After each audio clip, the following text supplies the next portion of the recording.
here. I want to start off by showing you guys something that we're working on. This is a show that's going to debut on Wednesday, and it's called Written by a Kid.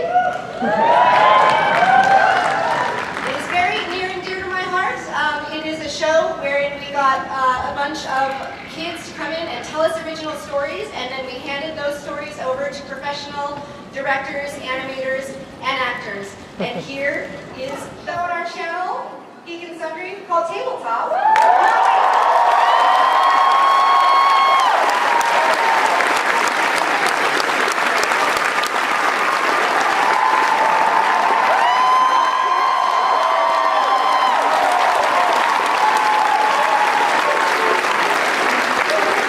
And of course, the woman without whom none of us would be here, Felicia Day.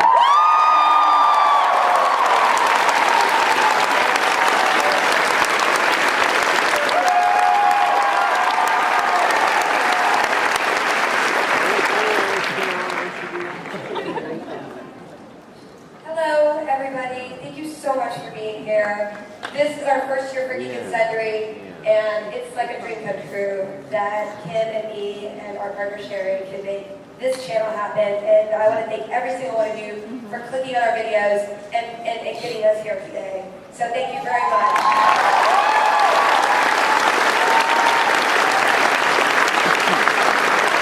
So we've got a ton more to do today, but first I just have to ask you, Dan. Yes, Kim. So, The Avengers was the third highest grossing film, I believe, of all time. And then, just a few short weeks later, you had to direct that director. No pressure. It's always fun to direct another director. Because the thing about directors is they love to be in control. Otherwise, they wouldn't be directors. Yeah, no, Joss was really sweet. It wasn't, I should say, it wouldn't have been too intimidating if he didn't keep saying, Joss smash Puny Dan every time. No, it was very sweet. And also, our kid, Brett Malagat, is here. Where are you, Brett? Is he? There he is!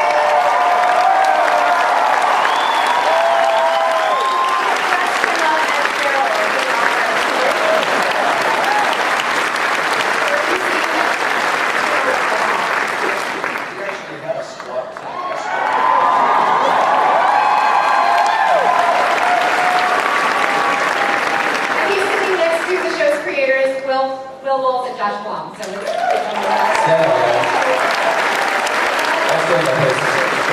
That episode will go up Wednesday, you guys, and launch the whole season. So we're really excited about that episode going up on the internet. I think people might like it. So yeah. Who knows? But we've been really, really fortunate to have such great response with all of our shows.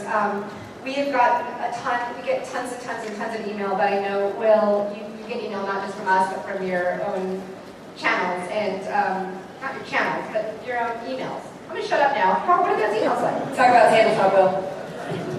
Well, Felicia and I co-created a show on Geek and Sundry called Tabletop, and it's a board gaming show that I wanted to make for the purposes of showing people that gamers are not antisocial weirdos who can't make eye contact when you talk to each other, and that gaming is a wonderful social activity that is as fun with your friends as it is with your family.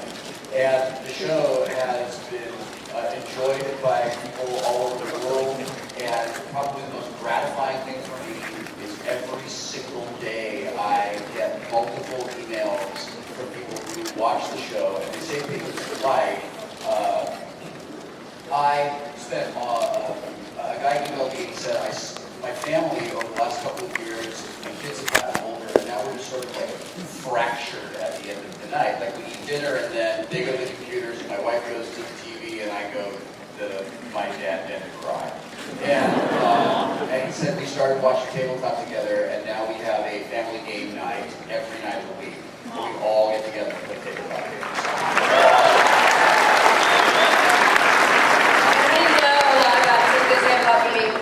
Before, but Will and I kind of created the show, and being able to just actually rehearse all the games all day before we shot, I now am like a total addict. And I took a free copy of every game home just because I'm a producer.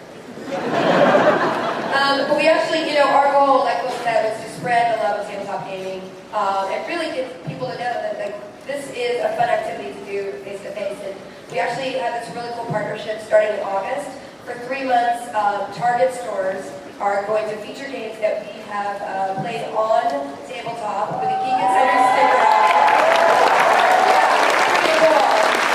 And then there will be special Geek and Sundry prizes or gifts inside the games that we're featuring on Target.com. So, like, we're always looking to bridge the gap between independent and mainstream. And this is an amazing partnership that hopefully will promote and encourage people to game more at a wider level. So we're really excited about that. And I'm hearing from people that run small, friendly local game shops that tabletop is pushing people into their game stores who never would have gone into a game store before because they were intimidated by it, they thought it was weird, and now these people tell me that they have return customers that are playing games that aren't on tabletop. Yeah, because we've managed to make gamers. And we have a big event around the show that we're planning later this year, so stay tuned for that.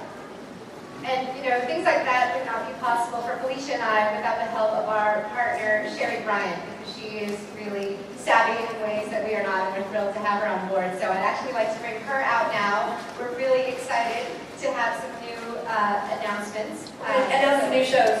And then, yeah. So Sherry, if you will come out wherever you are. Sherry Bryant.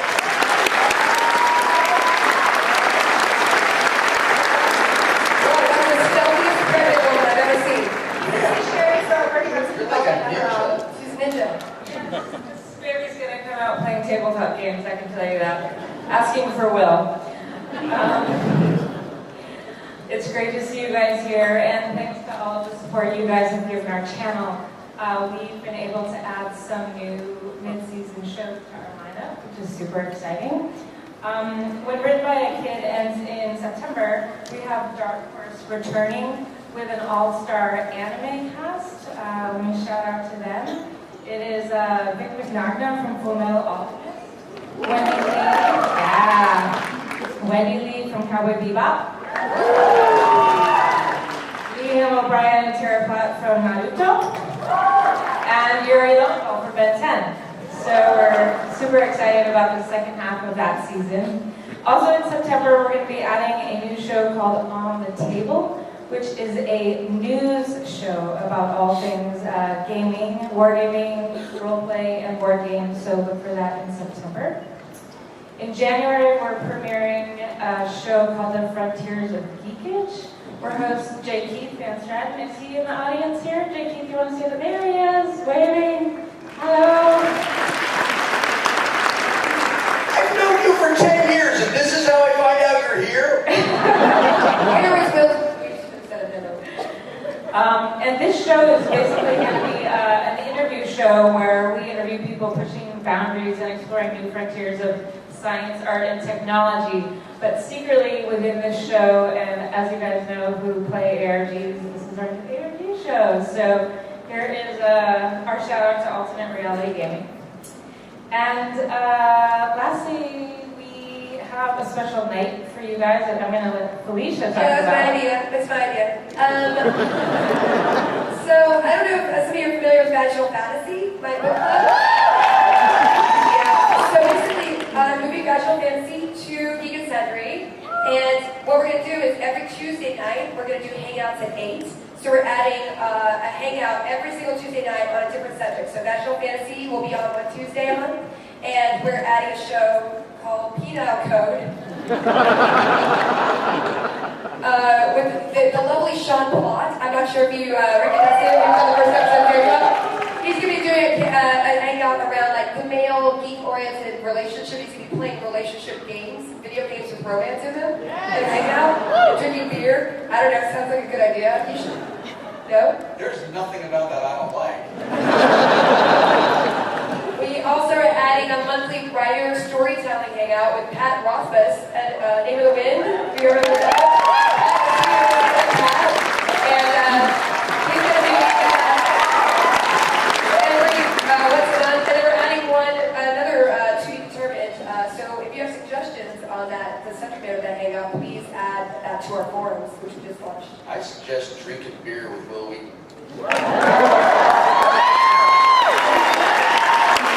I'm doing it anyway.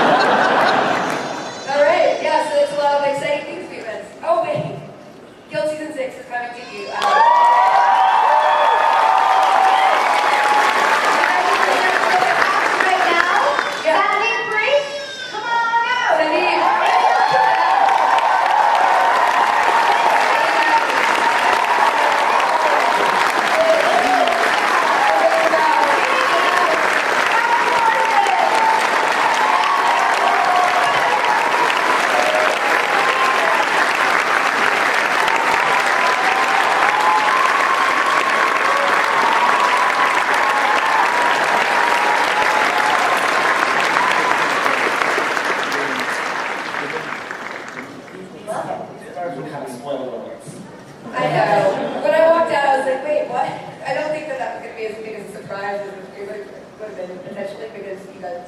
But hopefully you guys can't read. Think they can read.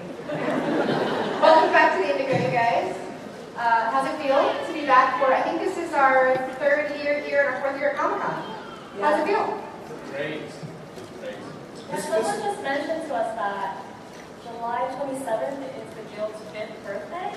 It's the 5th birthday of the Oh, Guild. pretty cool. It's like ancient technology 5 years ago on the internet, right? People are like, retrospectively, I'm like, wait, we're still doing the show. So, we started our conversation. Your mic isn't on for a reason. We're going to take Q&A. Are there microphones in the aisles? Because we'd love to hear what you guys want to say or ask us. There are microphones on either aisle, it looks like, so come on up. And Wait, the audience has to know that Jeff Lewis said the Guild started on a Commodore 64. Because that's really funny. But his mic wasn't on. Yeah, For a reason. but I heard it, and I felt like a dick for hoarding that comic. You're welcome. you have a question? Any questions? Were any of the things that happened to the characters in the Guild this season, like based on your own personal experiences from going to cons? Remember that time I followed you around dressed up in fursuit? Did everybody start a Seat Savers network? Yes! Really? There's an actual Seat Saver network? That one girl. It's modest. One seat. Season 5 was our homage to conventions. It was a pretty epic season. So this season is going to focus more on Codex's workplace and the guild, balancing that and the guild. So that's pretty much where we're going to be going there. We have some really fun things planned for each character, which I won't tell you about. But I got to finish that script. But yes, there was a lot of con inspiration. Conspiration. Conspiration. We just made a word. We just made a word. You sell it right now to this panel. Or if we could make that t-shirt out of this table, just have it out. Okay. Next question. Next question. Hi. Oh my gosh, hi, this is actually happening. Okay, so hi Felicia. I have a question. I was wondering if there are any more Guild music videos in the works?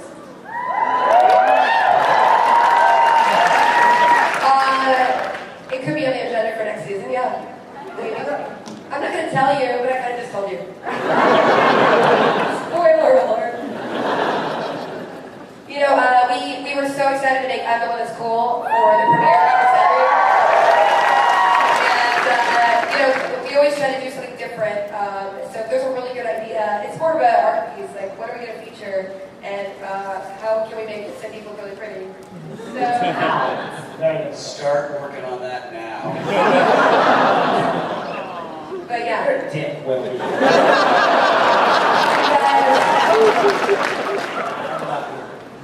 Next question. So being here at Comic-Con and everything, what would be your favorite cosplay to walk around the con in and why? Anybody ever cosplayed on this panel? Will? Weren't you Baby Doll last year? I was Harley Quinn. You may have seen me on the floor. You wouldn't have recognized me. I was an incredibly attractive woman. My friend Adam Savage cosplays. This year he was a ring wraith, which was really amazing. He told me that he thinks that he sweated out about 40 pounds. It was so hot. But I'm not going to tell you what costume he was wearing because I think he has to keep reusing it. But it's real hard for Adam to go anywhere at Comic-Con. And he has a costume that completely covers his face that he wears just to get out of the hotel. And I was in the green room a couple of years ago, and Dominic Moynihan was there, and he's a delightful person. And he was talking to my son, and my son didn't know that he was a big famous actor guy.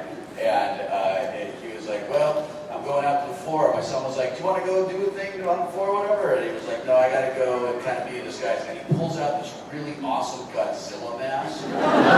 and just puts on this Godzilla mask, so he's like a little person in a suit with Godzilla mask. And they were like, this is the only place in the world where you would see that and no one would even think twice about it. You're like, I'm not going to take a picture of that. That guy didn't spend any time and effort on his costume. So if I were to cosplay at a con, it would probably be something like that so that I could kind of experience a con the way that I did when I was a kid. If I retract my dead statement because that was so You should wear a mask of Will Wheaton. Yeah. Oh my God, this is a true story. This is a true story. This is a thing that actually happened. On Thursday morning, I was wearing a bowling shirt that said, it was the Wesley Crushers bowling shirt. And my wife and I went downstairs in our hotel to have breakfast, and a guy walks up to me and he goes, "Are you cosplaying as Will Wheaton?"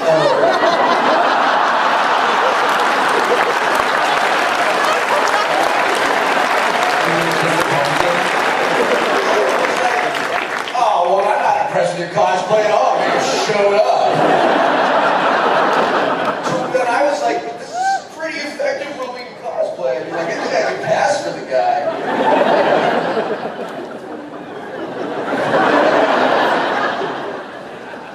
Just, is your mic working, Jeff? Because you always have like... Can you hear me? Okay. All right. Lay it on. Doesn't sound like it works, but Yeah. my joke earlier was we premiered on Commodore 64. So I'll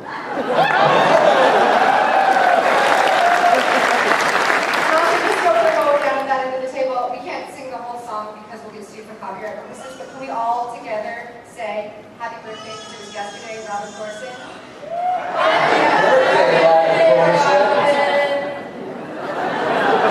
We can do better than that. If we can have like a count off, I know, I I messed it up. Let's do it really for real and I'll count it off. Ready? 1, 2, 3. Happy birthday,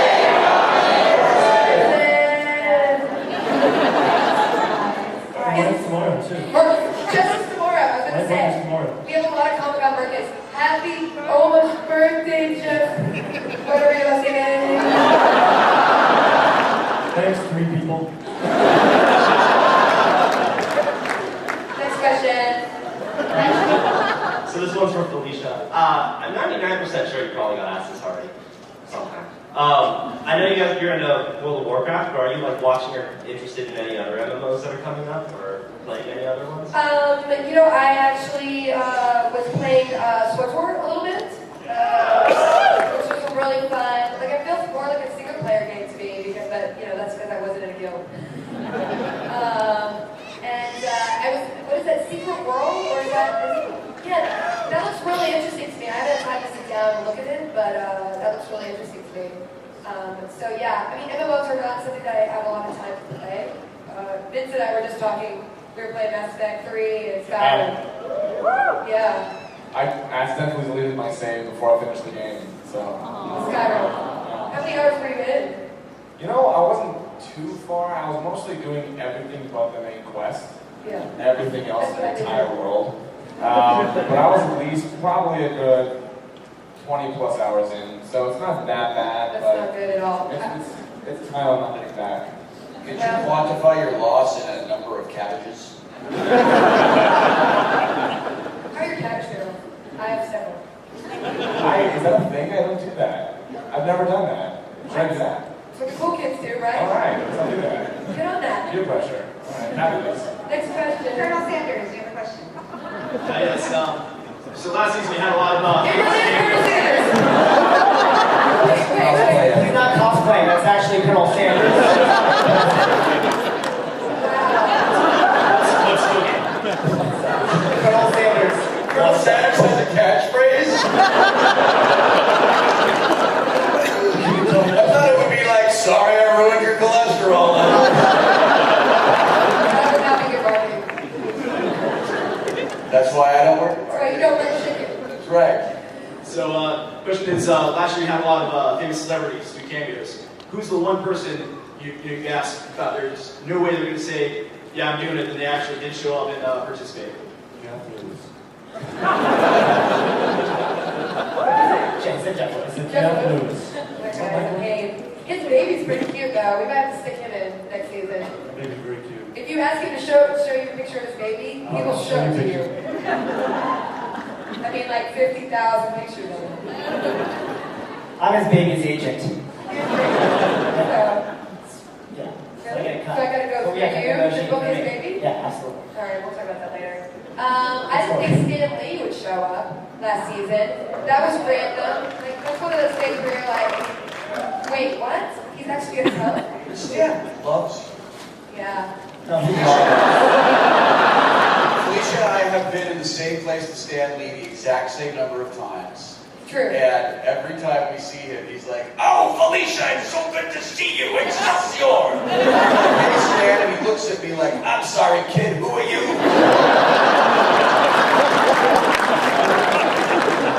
That's true. True, it's 100%. So of course Stan Lee's gonna say yes. Sorry. It was really funny though, and to be honest with you, a lot of those lines he did were improv. His improv. So like, one of them was mine though. yes, Then I gave to him, and then he said it, and then I felt like magic. yeah, It was the line where he goes, yes. what are you dressed as? Did I create that character? Yeah, win some, lose some. It was epic. It was an epic. That scene is one of my favorites. Yeah, it gave me a soul boner. Soul boner. I'll say it again. Next question. Hi, I'm from Calgary, Canada. Yeah! For the Cowboys of the North. That's right, that's right. My question actually is for you, Felicia. You're a great inspiration to me as a filmmaker. My question was about season 1.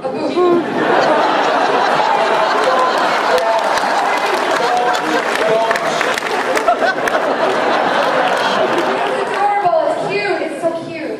I'm sorry she did that.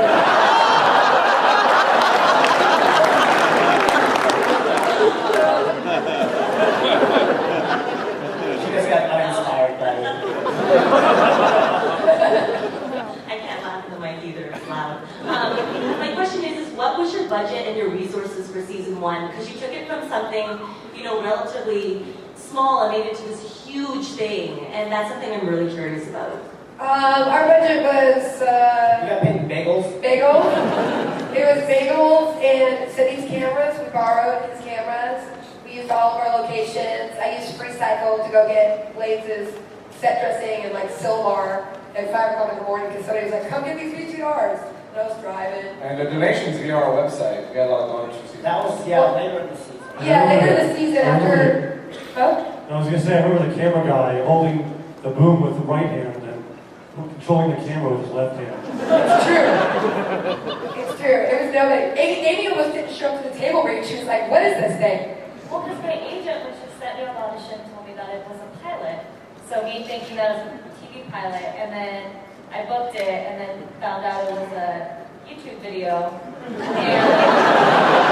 that I wasn't getting paid for. And the table read was the day after my senior prom, and I was like, why? This is not a studio, it's Felicia's house. Literally a random person's house, like you get killed. Yeah, I do look like I saw young ladies.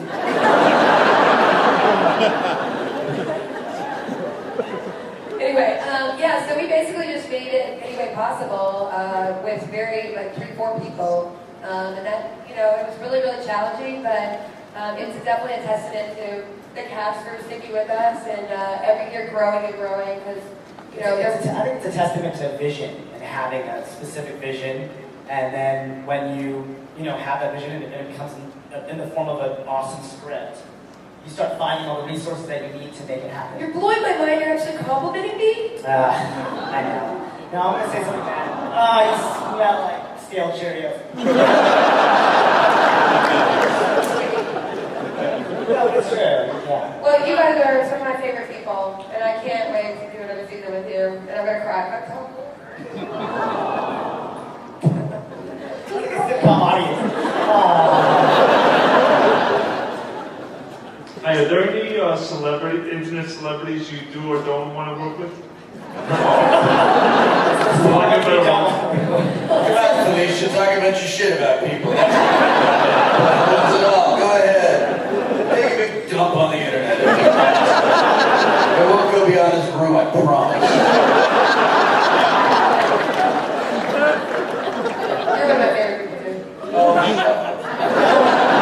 you're one of my favorites. To cry more. I was up until 3 dancing. I'm tired. We just need a wacky neighbor to bust through right now. Hey guys! Um, Ghost of Tom DeLuise. Don't DeLuise. Is he an internet celebrity? That's Wacky Neighbor. Oh, wacky neighbor. Oh. That's our new series. Our new series is called Wacky Neighbor. It's the ghost of And it's just it starts out with like a really intense conversation, and then about 2 minutes into it, just the wacky neighbor bursts in, and then leaves. It's always a new celebrity that we don't want to work with. Let's do the first thing to this now. There's some really awesome people doing things on the internet that are really inspiring. I've always wanted to be one of Freddie Wong videos because I would just love to blow crap up.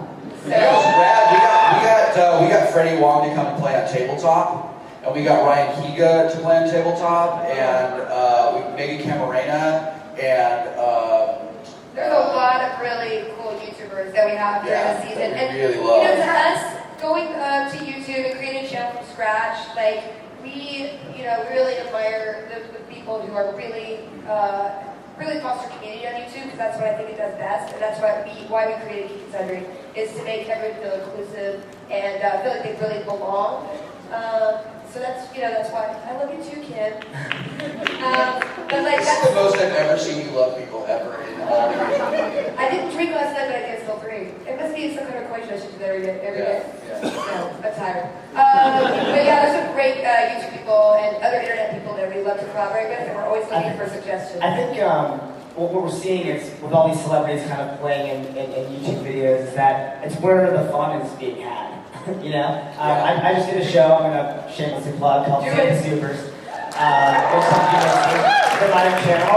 Check it out, it's online now. And, we got Seth Green to come in and pop in an episode just because, he really liked the script. And so him and Claire, his wife, played some pretty great villains that you'll see coming up. Spoiler alert.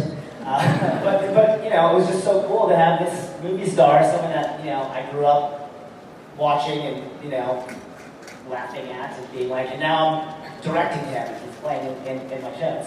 But I think it's really because everything's crossing over a little bit more nowadays, and that's what's so cool. We have so many shows that there's so many opportunities to call in people we love.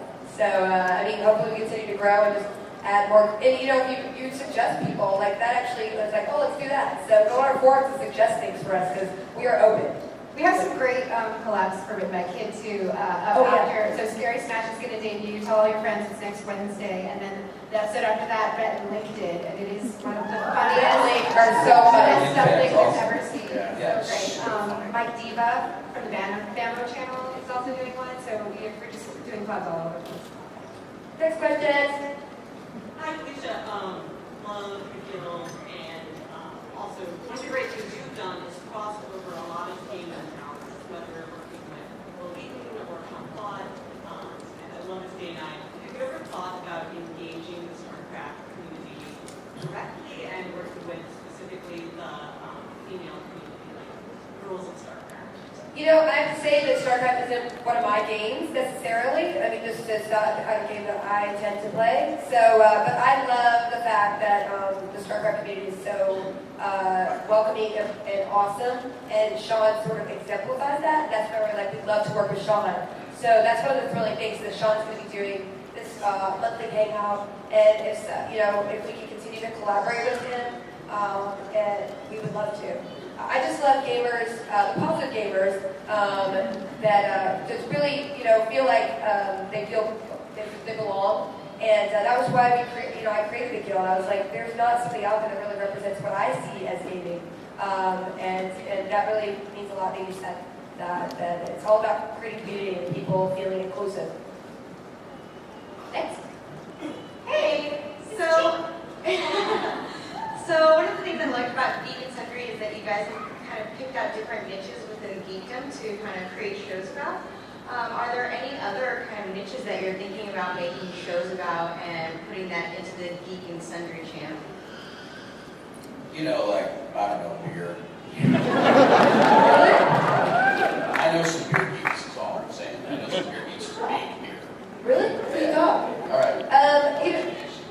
You hook me up. Yeah. Do an email intro? Yeah, I'll do that. And then I'll just get out of the way and let you chat. Oh God, we just networked. Oh. We're always looking, like, honestly, you know, the most thrilling part about starting this channel from scratch, which has been crazy with just like the three of us and like our small number of people who help us, Lindsay and Brett and Beverly, and you know, very few people are working from a closet to bring you Geek and Sundry. So, you know, the cool thing about it is the response and the idea that creative people are coming to us with ideas, and we, you know, hopefully will expand and add things, you know, next year. And you know, good ideas, we want to bring them to the forefront. Like that's why I do like the Big Five on the vlog, to highlight independent creators that I can, you know, push eyeballs to. Because it's all collaboration on the web to me. You know, my success is your success, is my success. So it should be circular. We should all try to help everybody. So yeah, we're looking for other things. And you know, like I said, Priscilla Forrest. Yeah. Wait, don't leave. I have a follow-up question for you. Is there a yes for you? Is there an area of geek culture that's part of, you know, I don't think it's a monoculture. You know, we all have the thing that we're really crazy about. What's the thing that you really love that you want to see other people loving the same way you love it? Don't blow it. Cosplay? Or first-person shooters, maybe? Like that kind of, you know, gaming niche? Yeah. That's cool. Yeah, gaming. Yeah. I mean, Yeah, the cool thing is, I love cosplay. I was a huge fan of, you know, it wasn't called cosplay when I was probably a little older than you, 161 years ago. And I thought that, I just loved it. I loved watching people dress up as the characters that we love and seeing the amount of passion and interest that goes into that. Chloe Dykstra is a really cool cosplay show on the Nerdist channel. yeah, it's really good. Someone up there. They're handles after us, so stick around. I'm sure they're going to have some awesome stuff.